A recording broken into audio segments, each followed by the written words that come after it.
소망합니다. 오늘은 우리 6월에 이어서 우리 여호수아의 말씀을 가지고 은혜를 나누고자 합니다. 우리 7월까지 한 3주 정도가 남았는데 여호수아의 말씀으로 7월 한 달을 마무리해 보려고 합니다. 여호수아의 말씀으로 우리가 도전받고 또 우리의 신앙을 결단하면서 더욱더 성숙한 신앙으로 나아갈 수 있는 우리 모든 성도 될 수 있기를 소망합니다. 그런 의미에서 오늘은 믿음으로 성숙해지는 신앙이라는 제목으로 함께 은혜를 나누고자 합니다. 우리가 잘 아는 대로 마틴 루터는 부패한 카톨릭 교회를 대항하면서 종교개혁을 이루게 되었습니다. 당시 종교개혁은 많은 이들의 가슴을 뜨겁게 했고 또 교회를 완전히 새롭게 했습니다. 그런데 얼마 지나지 않아서 또 다른 문제가 생겨나기 시작했습니다. 사람들이 복음의 자유를 얻었다는 것을 빌미로 해서 방종하고 게으름에 빠지게 된 것입니다. 영적인 무지를 부끄러워하지 않고 신앙이 성장하지 않고 그 자리에 머물고 만 것이죠. 그래서 마틴 루터는 당시 성도들의 신앙 성장을 위해서 1729년에 대교리 문답이란 책을 써서 그들의 신앙을 독려하게 되었습니다. 그 내용이 이런데요. 스스로 돌이켜 보십시오. 당신들이 믿고 생각하는 것과 달리 당신들의 지식 수준은 바닥입니다.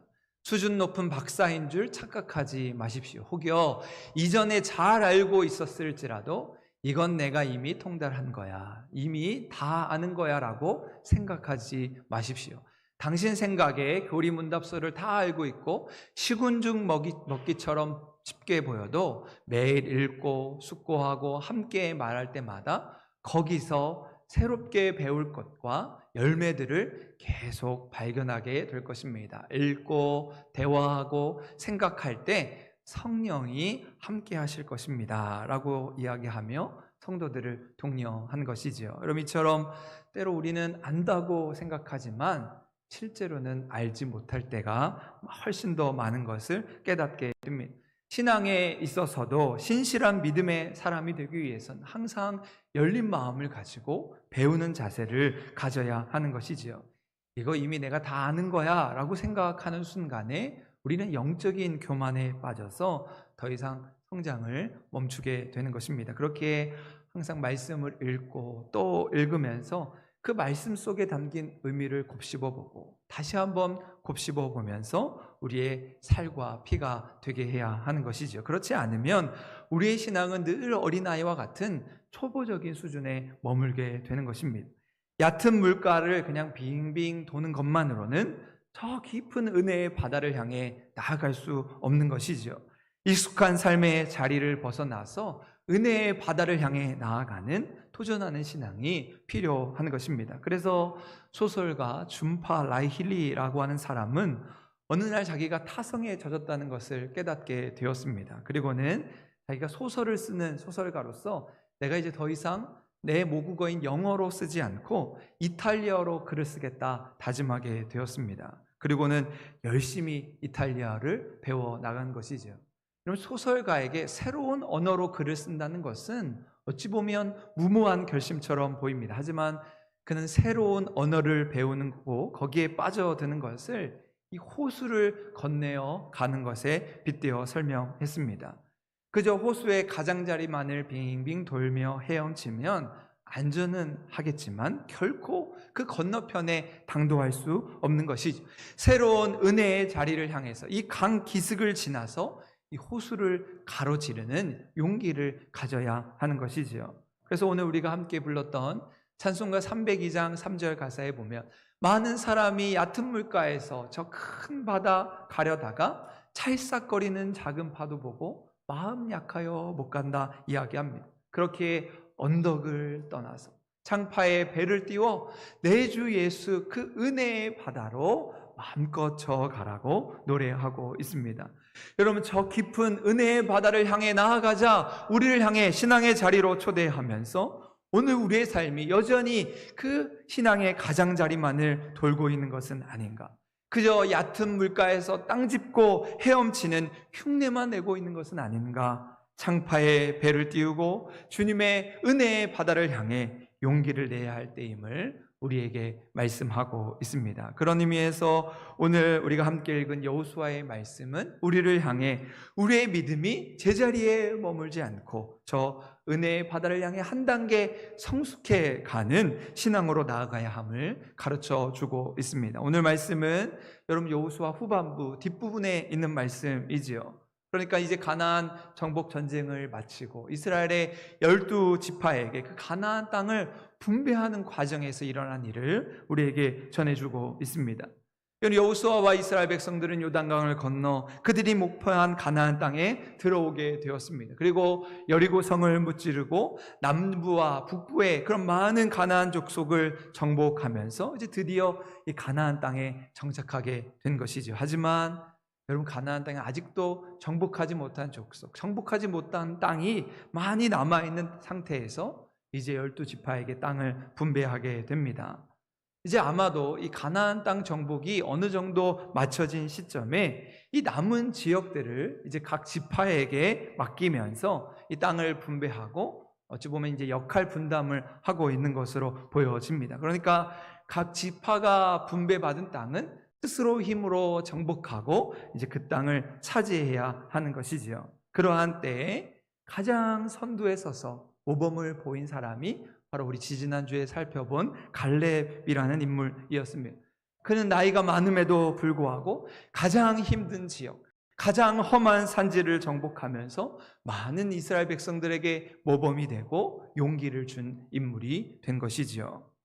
반면에 오늘 말씀은 그와는 정반대되는 지파의 이야기를 소개하고 있습니다. 그것은 바로 요셉 자손들의 이야기이지요. 그럼 잘 아시는 대로 요셉에게는 므낫세와 에브라임이라고 하는 두 명의 아들이 있었습니다. 그래서 훗날에 이 요셉 지파는 두 아들이 각각 한 지파씩을 차지하게 되면서 두 몫을 차지하게 되었습니다. 아마도 이 애굽의 총리가 되었던 이 요셉이 그 흉년 중에서 그의 가족과 그의 민족을 구원한 그 공로를 인정받아서 이런 큰 복을 누리게 된 것으로 보여집니다. 그러면서 이 요셉 자손은 크게 번성하였고 민수기에서 인구 조사를 할 때 보면 가장 많은 인구를 가진 지파가 되었습니다. 실제로 이 므낫세와 이 에브라임 지파 두 지파를 합하게 되면 다른 지파의 2배에 가까이 이를 정도로 그야말로 갑절의 축복을 받은 지파가 된 것이죠. 그런데 문제는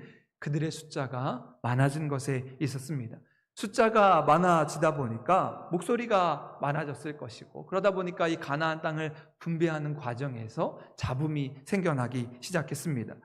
여러분 사실 무엇이든지 공평하게 나눈다는 것은 참으로 어려운 일입니다. 당장에 케이크를 자를 때에도 이것을 나누다 보면 누군가에는 더 큰 것이 누군가에게는 더 작은 것이 가기 마련입니다. 그런데 지금 이 어려운 가나안 정복 전쟁을 마치고 이 정세가 아직 수습되지 않은 상황에서 그저 제비를 뽑아서 이 땅을 분배하는 가운데 누구든지 내가 더 좋은 땅, 내가 더 많은 땅을 가지고 싶은 것이 사람의 마음인 것이죠. 그런데 이 요셉 지파는 오늘 가장 큰 복을 받은 지파로 축복의 통로가 되지 못하고 오히려 여호수아에게 이 가나안 땅을 분배하는 과정에서 문제를 제기하고 있습니다. 그것이 오늘 우리가 읽었던 14절의 말씀인데요. 우리 화면을 보시고 같이 한번 읽도록 하겠습니다. 시작.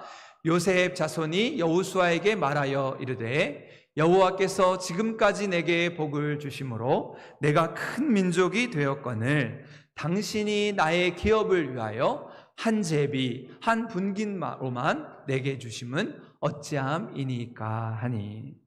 그럼 지금 요셉 지파가 하는 말이 무엇입니까? 아니 우리 지파가 이렇게 숫자가 많은데 왜 우리에게 한 번만 제비를 뽑게 하셔서 한 분깃만 한 몫만을 받게 하는 겁니까? 그들이 받은 몫이 너무나 적은 것이라 불평하고 있는 것이지요. 그런데 정말 그런 것일까? 정말 요셉 지파가 말하는 대로 그들이 한 몫만을 받게 된 것일까? 여러분 사진을 보시면 이 사진이 실제로 이제 가나안의 모든 정복을 마치고 가나안 12지파에게 땅을 분배한 사진인데요. 여기에서 최종적으로 이제 요셉 지파가 분배받은 땅을 보면 그럼 제가 빨간색으로 이렇게 동그라미를 해 두었는데 실제적으로는 세 지역을 분배받게 되었습니다. 여러분, 이미 므낫세 지파는 숫자가 너무나 많아서 이미 요단강을 건너오기 전에 이 므낫세 반 지파에게 반을 뚝 떼어서, 사진에서 보시면 오른쪽에 큼지막한 땅을 이 므낫세 반 지파에게 떼어주게 되었습니다.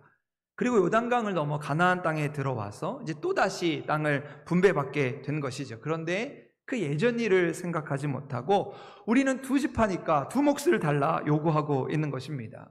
결국 결과적으로 지도상에서 보면 그들은 여러분 가나안 땅의 중심부, 가장 비옥한 땅, 가장 넓은 땅을 분배받았음에도 불구하고 그저 자신들의 권리만을 내세우면서 불평하고 있는 것을 보게 됩니다. 하나님께서 요셉을 축복하셔서 그의 후손들에게 많은 복을 주셨음에도 그 은혜에 감사하지 못하고 오히려 이 중요한 순간에 불평하고 불만하고 있는 것을 보게 됩니다. 아마도 이러한 불평과 불만은 이 다른 지파의 비교의식에서 비롯된 것이라 할 수가 있습니다. 다른 지파를 보니까 저 지파는 숫자도 많은데 저렇게 좋은 땅을 받게 되었는데 왜 우리는 한 몫만을 주는가? 자기가 가진 것에 감사하지 못하고 그저 다른 지파와 비교하면서 불평하고 있는 것이죠. 여러분, 이처럼 요셉 지파는 우리는 다른 지파와 다르다, 우리는 숫자가 많은 지파다, 자신들이 가지고 있는 그 특권 의식에 사로잡혀서 이기적인 판단을 가지고 이 공동체를 위기에 빠뜨리고 있는 것입니다. 이처럼 우리 신앙의 위기는 바로 불평과 불만에서 시작됩니다. 특권 의식, 비교 의식에 빠져서 내가 가진 것에 감사하지 못하면 더 깊은 불행의 수렁에 빠지고 마는 것이지요. 그래서 사도 바울은 우리에게 이렇게 권면합니다. 내가 궁핍함으로 말하는 것이 아니니라. 어떠한 형편에서든지 나는 자족하기를 배웠노니 나는 비천에 처할 줄도 알고 풍부에 처할 줄도 알아. 배고픔과 풍부와 궁핍에도 처할 줄 아는 일체의 비결을 배웠노라. 내게 능력 주시는 자 안에서 내가 모든 것을 할 수 있느니라 이야기하고 있습니다. 여러분, 어떤 이들은 살아가면서 평생 피해의식 속에서 살아갑니다. 늘 원망하고 불평하면서 상황이 변할 때마다 웃었다, 울었다, 좋았다, 슬펐다를 반복합니다. 상황에 따라 끌려다니는 인생을 살아가는 것이죠. 그래서 매사에 남을 원망하며 살아갑니다. 내가 누구 때문에 이렇게 되었고 무엇 때문에 이렇게 괴로운 인생을 살아간다. 평생 남 탓을 하며 살아가게 됩니다. 반면에 매사에 주도적인 자세로 하루하루를 소중히 여기며 살아가는 사람들이 있습니다. 이런 사람들은 무슨 일이 벌어지면 왜 이런 일이 나에게 벌어졌을까? 이 일을 통해서 나는 무엇을 배워야 하겠는가? 깊이 생각하면서 배우는 자세를 통해서 끊임없이 성장하고 은혜를 누리는 삶을 살아가는 것이지요. 나는 모든 것을 할 수 있다는 그 자신감과 용기는 바로 이러한 삶의 자세로부터 시작되는 것입니다. 여러분, 살다 보면 배고플 때가 있고 배부를 때가 있습니다. 잘 될 때가 있고 잘 안 될 때가 있는 것이죠. 하지만 어떠한 형편에서든지 자족할 줄 아는 사람, 바로 그 사람이 성숙한 신앙으로 더 큰 은혜와 복을 누리며 살게 되는 것입니다. 그래서 오늘 말씀에서 여호수아는 자신의 분깃으로 인해 불평하고 불만하는 요셉 지파를 향해 아주 현명한 대답을 주고 있습니다. 그것이 오늘 우리 15절의 말씀인데요. 우리 15절 말씀 같이 한번 읽겠습니다. 시작. 여호수아가 그들에게 이르되 내가 큰 민족이 되므로 에브라임 산지가 내게 좁을진대 브리스 족속과 르바임 족속의 땅 삼림에 올라가서 스스로 개척하라 하니라. 아멘. 여러분, 이것이 여호수아가 가진 지혜였습니다. 여러분, 요셉 지파가 많아서 그 땅이 부족하다는 것, 좁다는 것은 누구나 다 아는 사실이었습니다. 여호수아도 잘 알고 있었던 것이죠. 그렇기에 그 불평하고 불만하는 자들을 향해서 여호수아는 함께 싸우지 않고 오히려 그들의 논리대로 맞받아치고 있습니다. 너희 숫자가 그렇게 많으니까 그러면 저 브리스 족속, 르바임 족속의 땅, 저 살림에 올라가서, 저 산지에 올라가서 너희가 그 땅을 스스로 개척하면 되지 않겠느냐, 맞받아치고 있는 것이지요. 그런데 그들이 어떻게 대답합니까? 16절에 보면 아니, 그 땅에 사는 족속은 철병거를 가진 자들입니다. 그들과 싸우면 우리는 결코 이길 수 없습니다. 우리가 이길 승산이 없습니다. 을의 겁을 먹고 포기하고 있습니다. 그러자 여호수아는 오히려 요셉 자손을 다시 한번 독려하면서 격려하면서 이야기합니다. 여러분은 수가 많고 큰 힘을 가지고 있으니 그 땅을 차지하게 되면 그냥 한 분깃만이 아니라 저 산악지대 넓은 땅을 가지게 될 것입니다. 저 땅은 아직 미지의 땅이지만 여러분이 스스로 개척하십시오. 그러면 여러분의 것이 될 것입니다. 아무리 저들이 철병거를 가졌더라도 충분히 이길 수 있습니다. 할 수 있습니다. 그렇게 그들을 독려하고 응원했다는 것입니다. 여러분처럼 여호수아는 요셉 자손이 불평하는 것을 새로운 개척 정신으로 승화시키고 있습니다. 요셉 자손은 불만을 품었지만 여호수아는 새로운 비전을 제시하면서 그들을 독려하고 있는 것이죠. 오히려 브리스 사람, 르바임 사람의 땅을 더 추가로 분배해 주면서 그럼 너희가 더 많이 가질 것 아니냐? 그 땅을 개척하라 말씀하고 있습니다. 그러면서 여기에서 개척하다라고 하는 단어를 보면 우리가 흔히 사용하는 나무를 자른다라고 하는 뜻을 담고 있습니다. 마치 산에 가득한 나무를 베어내서 그 땅을 개간해서 이 새로운 땅을 만든다는 그런 의미를 담고 있는 것이지요. 그럼 지난번에 제가 라오스에 방문했을 때 날씨가 너무 더운 것도 참 이상했지만 특별히 이상했던 것은 그 라오스 전역에 마치 흰 연기와 같은 뽀얀 연기가 가득 차 있었던 것입니다. 그래서 같이 갔던 목사님들과 함께 아니 우리나라에도 미세먼지가 이렇게 심각한데 아니 이 라오스 이 시골 지역에도 이렇게 미세먼지가 심각해서 저렇게 뽀얗게 먼 곳에 보이지 않을 정도로 껴있구나 그런 생각을 했습니다. 그런데 나중에 듣고 보니까 그 연기가 미세먼지가 아니라 화전민들이 이 산에 불을 내어서 이 나무가 타는 연기라고 하는 것을 알게 되었습니다. 그래서 나중에 그 산골 지역에 가보니까 산이 아주 새카맣게 타서 나무들이 다 쓰러져 있는 것을 보게 되었습니다. 가난한 사람들이 농사 지을 땅이 없으니까 이 산에다가 불을 내어서 이제 나무가 다 타게 되면 이제 그때 그 산을 개간해서 그 땅에 농사를 짓고 살아간다는 것입니다. 그러면서 때로 우리의 삶에도 그러한 자세가 필요하겠구나 하는 생각을 했습니다. 우리의 삶에 어려움이 찾아올 때 우리의 삶에 성령의 불길을 일으켜서 우리의 삶의 모든 불평과 불만을 태워버려야 하는 것이죠. 불신앙과 헛된 마음을 다 태워버리고 새로운 은혜의 자리, 축복의 자리를 향해 나아가는 것입니다. 그때 우리의 한계를 벗어나서 한 단계 성장하며 더 크고 놀라운 하나님의 은혜를 경험하게 되는 것이지요. 여러분 예전 시장 경제 용어 중에 블루오션이라고 하는 말이 한때 크게 유행을 했던 적이 있습니다. 사실 이 말은 레드오션이라고 하는 말에 반대되는 개념입니다. 레드오션은 잘 아시는 대로 이미 경쟁사회의 포화가 되어버린 시장에서 서로 경쟁하고 싸우느라 피같이 변해버린, 빨갛게 변해버린 바다를 빗대어 사용한 말인데 너무도 경쟁이 치열한 오늘날 우리 사회의 모습을 대변하는 말이 되었습니다. 그러면서 이 블루오션이란 말은 이 레드오션과 반대되는 말로 다른 사람과 경쟁하지 않을 수 있는 어떤 아주 새로운 분야, 다른 사람과 경쟁하지 않고 마치 푸른 바다처럼 평화롭게 지낼 수 있는 어떤 영역을 일컫는 용어가 되었습니다. 그래서 끊임없이 변화하는 시대 가운데서 새로운 상식의 틀을 깨는 아이디어로 어떤 새로운 시장을 개척하는 것, 그것을 블루오션이라고 부르게 되었습니다. 그래서 우리나라에서 한때 이 벤처기업이 큰 붐을 일으키고 남들이 하지 않는 어떤 새로운 일을 만들어내는 어떤 성공 사례들이 막 쏟아졌던 적이 있습니다. 하지만 언제나 이 새로운 블루오션 시장을 개척한다는 것은 말처럼 그렇게 쉬운 일은 아니지요.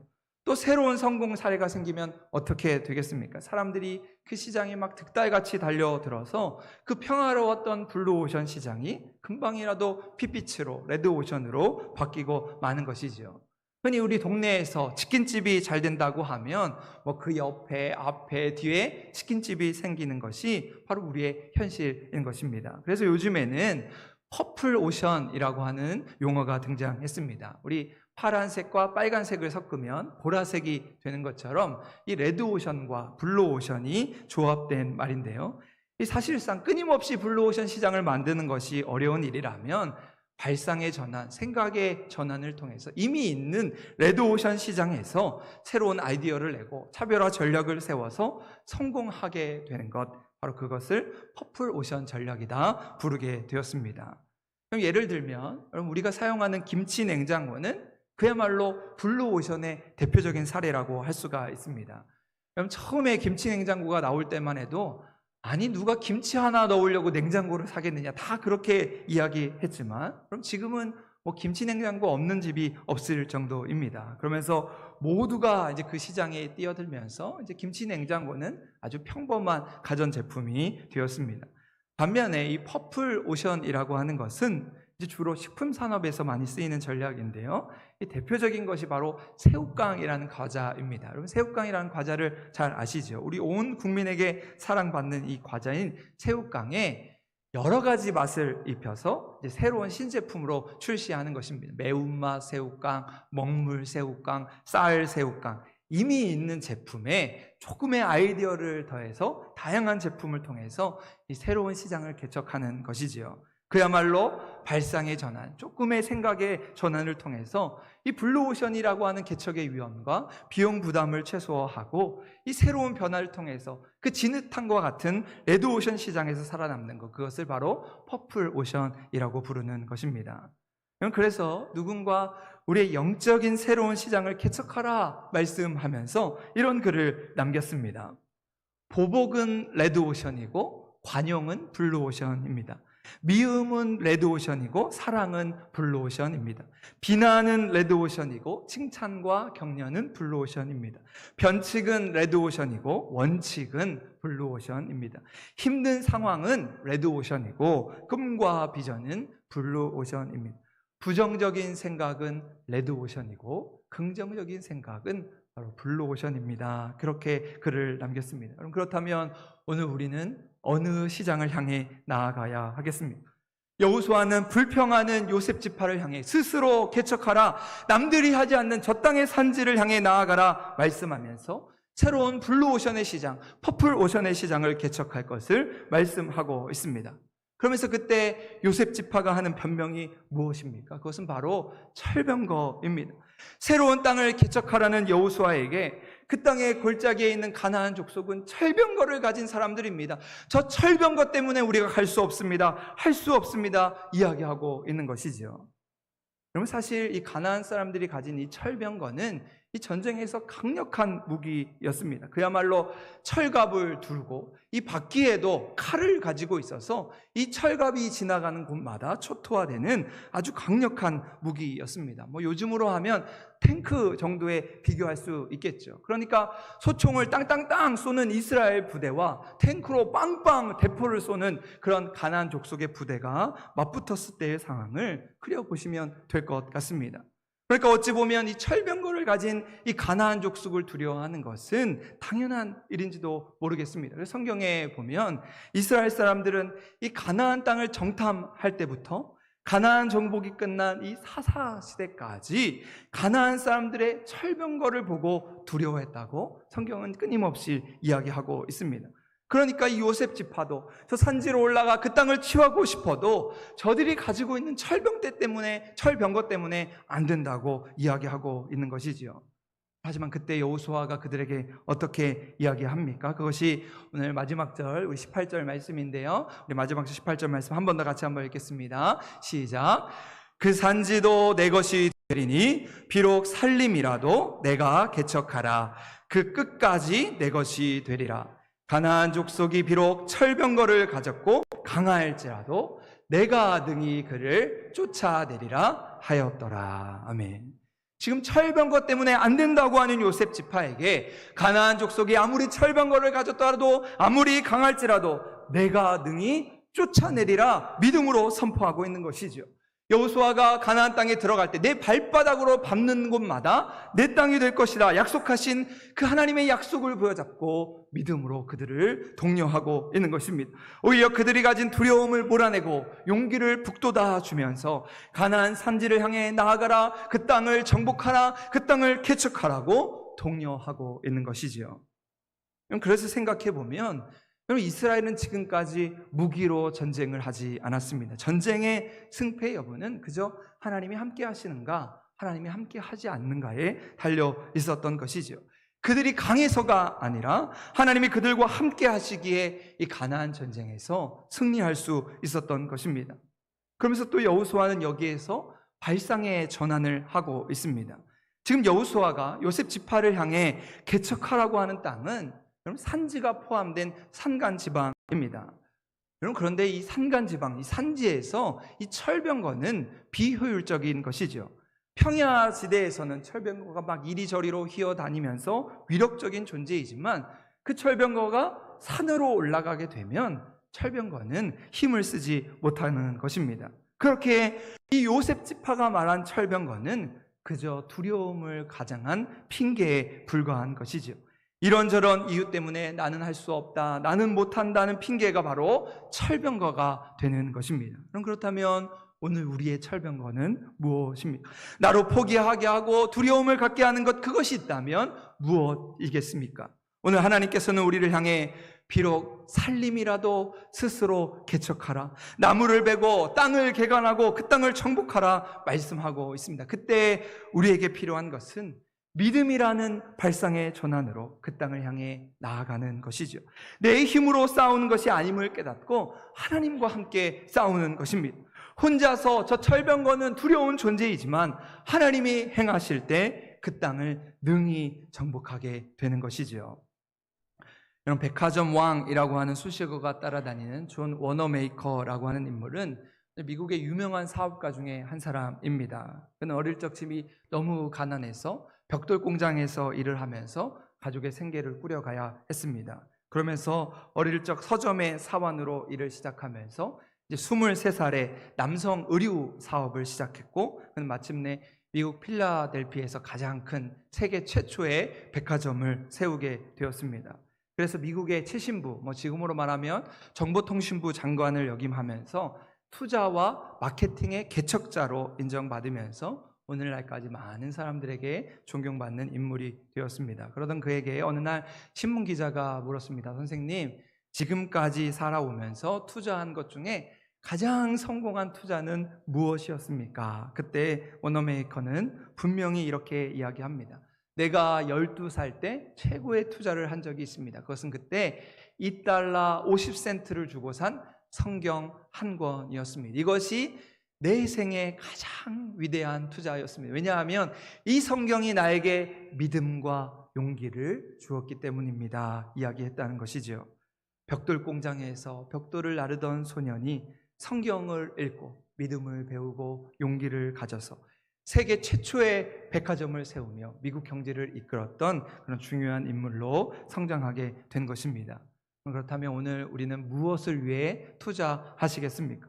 오늘 여호수아의 말씀을 통해서 하나님께서 우리들에게 불평과 불만이 아닌 창조적인 발상의 전환을 통해 더욱더 성장할 것을 말씀하고 있습니다. 그렇게 우리는 제자리에 멈추지 말고 현실에 안주하지 말고 성령의 불길로 저 험한 산지를 태우고 저 철병거를 태우고 우리의 삶의 모든 문제들을 태우며 하나님이 우리에게 약속하신 땅을 향해 나아가는 성도의 삶이 될 수 있기를 소망합니다.